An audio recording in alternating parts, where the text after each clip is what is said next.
News 8's Aaron Cox live outside New Haven Superior Court with more on what we can expect today. Good morning, Aaron.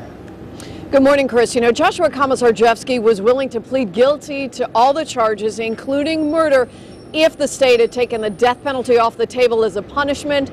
The prosecution would not do that, and that is why we are here today for the start of his trial for the killings of Jennifer Hawk Pettit and her two daughters, Haley and Michaela. You know, Komisarjevsky has been in custody since he was arrested at the scene of the crime back in July 2007. In fact, the police officer that first put him in handcuffs that day likely to be among those to testify today, the first day of the trial.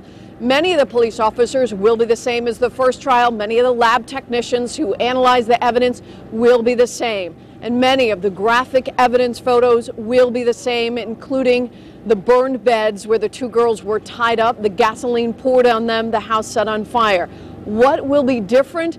There will be photos that could be very disturbing. We were aware of them in the first trial, but they weren't shown. And they are photos that Joshua Komisarjevsky allegedly took with his cell phone showing the youngest daughter alive, tied up to her bed. So this jury could have to see those very disturbing photos. Trial expected to get underway this morning. There will be opening arguments for the jury of 12. We're live this morning in New Haven. I'm Aaron Cox, News 8.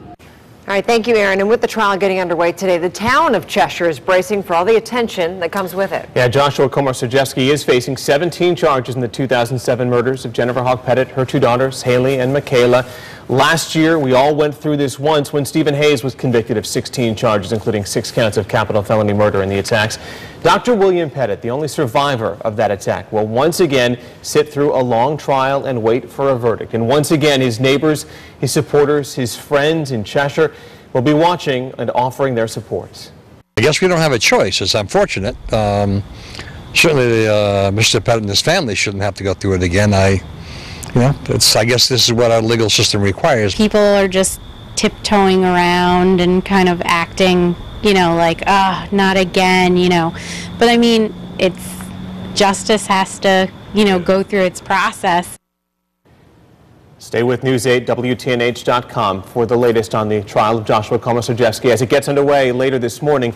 If you want updates from inside the courtroom, once again, you can get them on Twitter from the News 8 Now account.